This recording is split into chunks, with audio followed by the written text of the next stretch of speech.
Hey guys, welcome back to the channel. We are here with another Hunter x Hunter review and breakdown.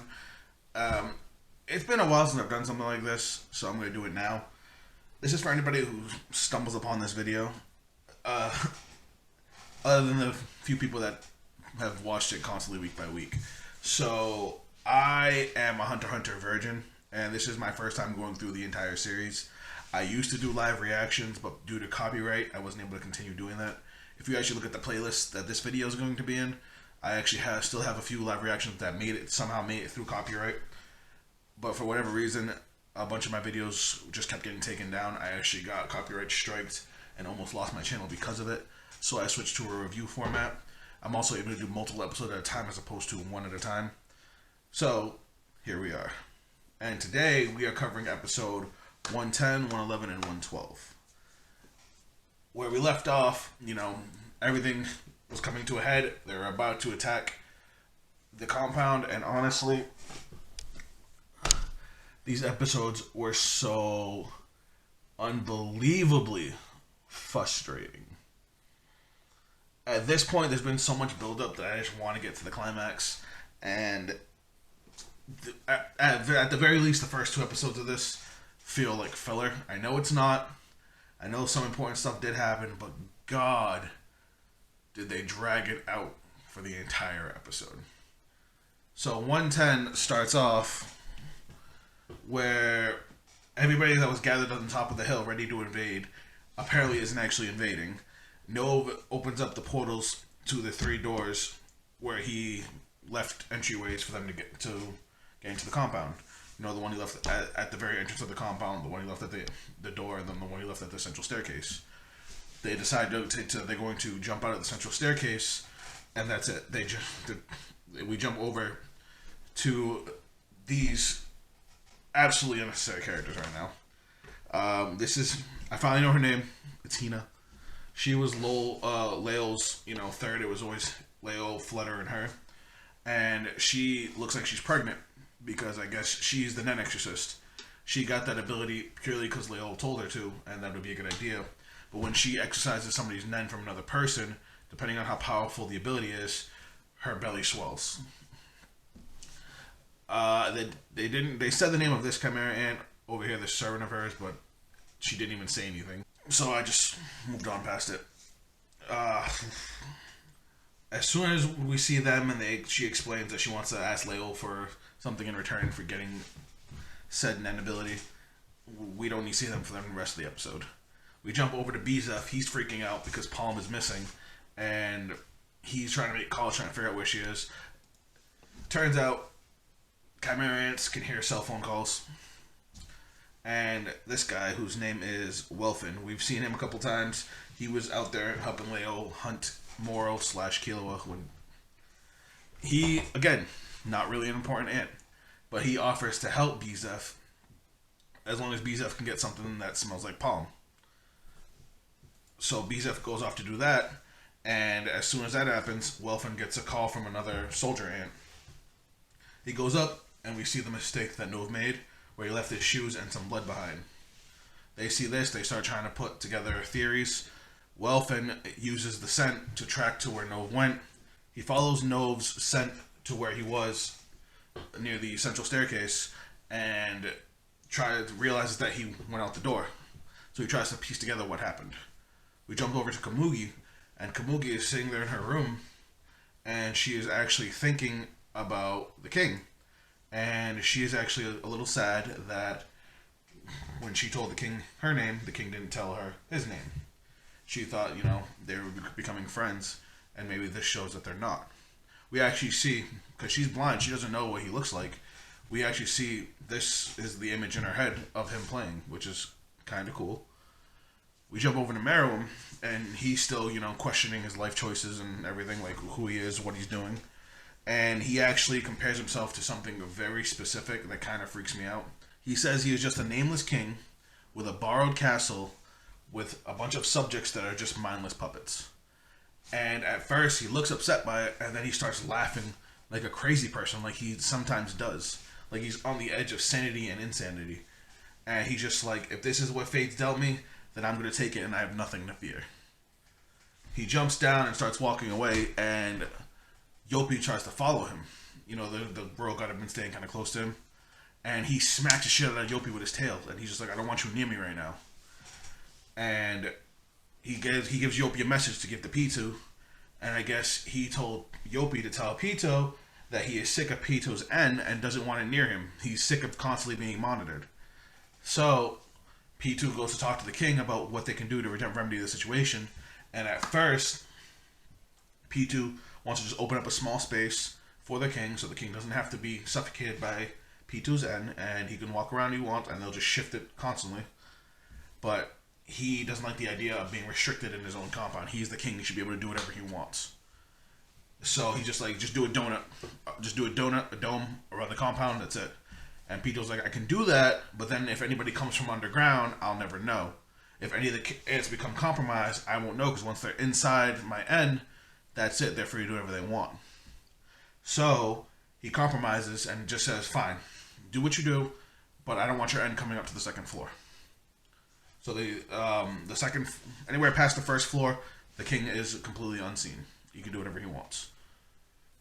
Yopi ends up taking up a position on the staircase, whereas Shao-Poof's out in the sky, watching down, and Pitou goes back to where he was sitting, and just spreads out his end, leaves the second floor completely unguarded. Now you see Welfin he sees Yopi now posted up, and he ends up asking Yopi some questions, trying to figure out again what was happening. And he asks if there was a point where Pitou couldn't use N, especially the day it was raining, because he saw the mud on Nov's shoe. And he explains what happened about the king tearing off his arm. And once he realized that Shao-Poof was covering with N, that his N must stop at the second floor. And he pieces together that once Nov, as we know, saw Shao-Poof's N, he bounced. But he doesn't know why. He doesn't want to tell the royal guard what happened, because if he tells them, oh, by the way, an intruder got in and got out and we have no idea, he's just going to look bad. He needs to figure out what they did and try to catch them in order to make himself look better. We see one more shot of Welfin talking to Beezef, and Beezef has Palm's dress, and Welfin makes up a lie, and I'm not really sure why. He basically explains about them infiltrating and says that they could be working with his female, but that they planted a bomb and are planning to blow up the compound. I don't know really what making up this story benefits him in what way, but I guess he's trying to become like the new leader behind the scenes, which is what Beezef was to the other king. So I guess we'll have to see if that actually pans out. But again, it just seems so unnecessary. We jump back over to everybody. They're chilling inside Nov's fourth dimensional castle, and Nov is still keeping watch. He comes in, tells them where that everybody met up. He tells them that the royal guard met up, talked, and then they split back up. And Killua is still worried that something's going on, and they're still trying to figure out if there's anything that could have, any reason that the royal guard would be away from the king. Ikago says no. He says no matter what, as soon as we get there, the royal guard's going to be with the king. Moro throws out the possibility of a woman. That the king is supposed to, we all know he's supposed to mate with other races to produce a new queen. They think it ends up being Palm, because maybe that's why Beezef was gathering all the women. They don't know it was for his own personal use. And Keel was just like, the idea of a third party, could really throw off our plans and eventually ruin the whole thing. So he's just freaking out a little bit. But they don't really have time to worry about it. But we do get one really, really interesting line from Gon. They start talking about why the king would injure himself, and Gon says the only reason somebody would injure themselves is if you can't forgive yourself. Which is actually kind of right, because he couldn't forgive himself for disrespecting Komugi the way he did, not to mention disrespecting himself for the lack of resolve. So he tore off his own arm. We know that. They don't. But Moro takes it, and he's just like, you're probably right, because nobody else is going to hurt the king. Like, there was no way anybody was getting past the royal guards, and none of the royal guards are going to be able to hurt him. So with that added in, he's just like, we're not dealing with a heartless monster. We're dealing with a dude who's strong in his beliefs, and will stick to his guns. So now they realize that not only Is there no way to talk the king down that battle is basically 100% assured, and that they need to be ready for that? But the episode ends with a minute left for them to go, and Morrill yelling for everybody to go. And that's where the episode ends. Like I said, nothing really happened in this episode, and it pissed me off. But I had to soldier on through it. And episode 112 starts off cool, and then again, it comes to a grinding halt. So it starts off, it shows Morrill and the crew ready to run in, and it says, you see Morrill talking, but there's no sound coming out. And as that happens, the narrator says, 2 minutes before Morrill's call to action. The narrator actually went really ham in these next few episodes. He just wouldn't stop talking because he had to explain everything that was going on. But we see this crazy-ass bird-looking thing flying above the compound. I don't know what the hell this thing is, but it's flying above the clouds. So, we see 2 individuals jump off of it. We don't see who it is. As they're free-falling to the ground, something happens with P2. P2, kind of like a sixth sense, because, animal nature, sensing danger. He realizes something's coming. And he jumps to a higher position, the highest point he can, and you just see his end just lift up and point straight up to whatever's coming in their direction. Everybody else is like, what's going on? His end just disappeared. And as soon as his end goes to start shooting up, he sees what it is. And he just sees an aura dragon coming through the clouds. Now, at first, I didn't know what this was. It looked cool as hell. I assumed it was Netero, because I know that eventually Meruem and Netero come to blows. But there was no confirmation yet. Instead, we jump back over to Morrill and friends, and they start their attack. And as he's counting down the last couple seconds, we see the darkness and go and take over again. His eyes turn dark. Killua freaks out for a second, but there's no time to worry about it because they're rushing in. We do get our confirmation on who it is. It's actually Netero and Zeno. I didn't expect to see Zeno. I knew Netero was going to attack. I didn't know that Zeno was going to help him. Turns out Netero had hired him. I maybe should have thought of it because of the Nen Dragon, because that was kind of what he did to Chrollo way back in the York New City arc, but that was on a much smaller scale. And then he does this. Out of his dragon, hundreds of blasts shoot out and just rain down on the compound, and even P2 just freaks out. This all happens right as soon as his end clashes with the Nen Dragon. It looked absolutely insane. Well, P2, being, the first line of defense, immediately jumps to attack these two. He focuses everything he has on just where the enemies are and immediately attacks them. Withdraws his entire aura, jumps up, tries to activate his Nen ability to attack them, and within the time it takes for him to activate his ability and attack, the narrator describes it as 1/10 of a second. Within that time, Netero looks at Pito, says, "This is a bad idea," and we cut off right there. We don't see what happens next. Instead, we jump to a giant explanation, and I'm just like, okay, I guess. We get to see a flashback of Zeno talking to somebody, but we don't know who it is. Zeno talks about that moment. We've heard it in a million different anime. It was mentioned. It was a big thing in Bleach. That moment before somebody dies, where time seems to slow down. Apparently, that's supposed to be a thing between warriors, and that where two people with high enough ability can actually hear each other's thoughts at the same time.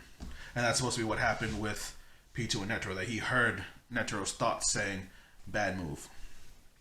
We jump back over just in time to see Netero bring his hands together, almost like he's praying, and he puts one hand down, and I want to say 10 to 20 feet away from him, a portal opens up, and you just see Pito get blasted.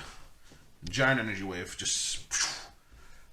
But, again, we don't see the results. It cuts back over to another flashback. And I guess this is supposed to be explaining Netero's ability and his unnatural speed. So Netero was a martial artist, and this is supposed to be a flashback of him at 47 years old, and he had reached the pinnacle of martial arts, or at least he thought. And because of where martial arts had taken him in life, he felt grateful. So he made a ritual that he was going to do daily. He put his hands together, prayed, took up his stance, threw a punch, then infused everything he had, and then did it again, and then did it with the other arm. And he was supposed to do 10,000 punches per day. The process only took about 5 to 10 seconds, but 10,000 times that, it took hours every day. It would get to the point where he would be doing that all day from morning to night and then just pass out. Well, after 2 years of doing it, when he had time to eat, I'll never know. But after 2 years of doing it, something was different where he was able to get it done fast enough that the sun didn't go down yet. Then it jumps to another year later. He is now 50, and now he's able to do the 10,000 punches in an hour, which is astronomical. I guess within this time frame, he's able to figure out how to tap into that speed, that where everything seems to slow down. He ends up going back to civilization, and he shows a martial arts master what he had accomplished, and he becomes the head of a dojo. And they say it's the birth of a monster. Well, we see the results of what he did to Pitou, and sends Pitou flying away. And when he sends Pitou flying away, Pitou is only able to catch himself because of his Dr. Blythe ability. Apparently when Dr. Blythe is activated, Dr. Blythe can't move. It stays perfectly still wherever it is. Well, it's attached to Pitou by the tail. So even with all that force, Pitou manages to grab onto his own tail and stop himself from flying any farther. That must have hurt. You ever seen how a cat reacts when you pull its tail? Poof, on the other hand, went flying super fast into or toward the castle. My guess is headed for the throne room. While Pitou is now in freefall. Pitou can't fly. Pitou literally has to wait for gravity to take over. We jump back over to Yopi, and the episode ends with everybody coming out of Nov's portal, coming around the corner, and literally locking eyes with Yopi. And that's where that episode ends. Again, nothing happened. The start of the episode, we were going on the attack. The end of the episode, we're still going on the attack. I know it's supposed to highlight Netero's strength and all, but God, they could have skipped all that and just got to the goods. Frustrating. That was the end of episode 111. Now we're going on to episode 112, where stuff actually goes down. So, episode 112 kicks off with Yopi seeing everybody and going into... At first he was freaking out, like, who are these people? And then he just shut off his own brain, stops thinking, and goes into attack mode. Grows literally 4 other arms, looks crazy, and we get from the narrator that he is actually not like everybody, all the other ants. He is not a human ant hybrid. That's why he's kind of dumb. He is a magical beast hybrid. That's why his body can morph the way it does. As he gets ready to fight, everybody starts flexing their nen abilities, and as soon as the fight's about to start, this happens. This is actually, we hear from Killua, this is obviously Zeno's attack. It's called Dragon Dive. The only one who recognizes it is Killua, obviously, so he's the only one not super caught off guard. And everybody kind of hesitates for a second, except for Gon.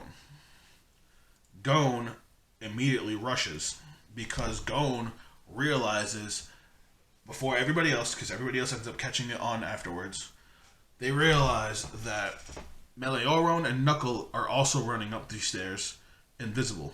The way Meleoron's nen ability works is he holds his breath, you can't see him. You can't even tell he's there. Now, if they get hit by the Dragon Dive and die, Meleoron's not breathing.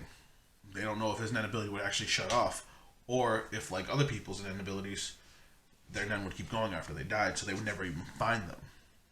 So, if that's the case, then somebody else has to deal with Yopi. So Gon immediately attacks Yopi. And Killua goes with him. Now if Killua and Gon are attacking Yopi, then it's up to Shoot to take on Pitou. But after a second, Shoot snaps out of his funk. Seeing Gon rush Yopi like that without any hesitation whatsoever actually saves Shoot, because all the anxiety and whatnot that Shoot always has, this absolutely snaps him out of it, and he rushes Yopi too, along with Moro. Well, while they're rushing, all of a sudden, Yopi gets smacked and gets pushed out of Gon and Killua's way. He gets hit so hard that he actually moves like 5 feet over.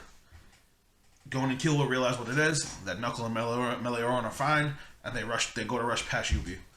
Yopi freaks out for a second, he's like, what just happened? What just hit me? I have no idea. And, Shoot goes to attack Yopi. Well, APR appears attached to Yopi, but Yopi can't see it. It's actually covered by God's accomplice. Yopi is just like, if they hit me from my blind spot, fine, I don't have any more blind spots. And Lily morphs his head to have hundreds of eyes. Now you can see in every direction. Knuckle starts freaking out because Knuckle, he has the experience to tell how much Nen a person has in numerical units. And at first, he's just like, Yopi, his Nen is infinite. What are we going to do? I've never felt this before. But he starts trying to wrap his head around it. He's just like, okay, fine. Even if he says he has 10 times the amount of Nen Moro has, that's 700,000. He's like, eventually he'll get bankrupt, right? Like, what do we do? We jump over to P2, and P2 is literally, like I said, still stuck in free fall, watching the dragon dive just rain over the castle. And P2 uses N and floods the castle trying to figure out where the king is. Poof flies straight through the rubble, straight into the throne room just to realize the king's not there. And we hear the narrator explain that this was his natural response. This is where the king's supposed to be. But because P2 can't fly, P2 was able to use N to find the king, which turns out to be, a advantage. P2 also realizes that Zeno and Netero are closing on the king, using N to find him. So P2 does the only thing he can do. As he's falling, he flexes his legs and gets into like a cat jumping position, getting ready, pumping as much strength into his legs as he can to immediately close the distance. And as soon as he lands, his legs get even bigger and he launches himself. He's literally flying at the tower that the king is in seconds. And as he's getting there, he freaks out. He's just like, I shouldn't. He ends up second guessing what he did. He's like, I shouldn't have done this. Because he can feel the king's aura, and the king's aura is 100% negative right now. And it's like, it looks like he's jumping into a black hole. And as soon as he gets to the window, we see why. P2 arrives, so do Zeno and Netero, and we see Meruem holding Komugi with a giant wound in her stomach. We don't actually see how severe the damage is, but she's unconscious. And Meruem's aura is radiating out, and everybody's frozen, slack-jawed, looking like they're terrified. Well, while this was going on, Yopi realized that everybody froze, feeling at P2's end, and he smashed the staircase, scattering everybody. This all was going on at the same time. Once the king realizes that P2 is there, he recovers, he regains his composure, picks up Komugi, and brings Komugi to P2, and tells P2, you will fix her, please. He doesn't say please, but you can hear it in his voice. He says, I'm counting on you. And not only does P2 obey, P2 starts crying. This is probably the most important order or request that the king's ever given P2, and he can feel it coming from the king. When he said I'm counting on you, that's him putting his trust in P2. And the whole time this is happening, Netero and Zeno are just like, nope, let him do it, because they can see the tenderness, the caring of the way he's handling Komugi. Like, it's literally love for another living being. And to interrupt that would be them throwing away their own humanity. The last thing that happens in the episode is that Meruem looks over to Netero and says, we should do this somewhere else. I'm sure a change of venue will also benefit you. And Netero agrees, and P2 goes to activate Dr. Blythe. Zeno and Netero freeze for a second. Just a second, and Meruem walks right by them. With the way they froze, he could have taken off both of their heads without even trying, but he walked by them with absolutely no fear, just straight radiating big dick energy, and they realize just what they're up against. And that's where episode 112 ends.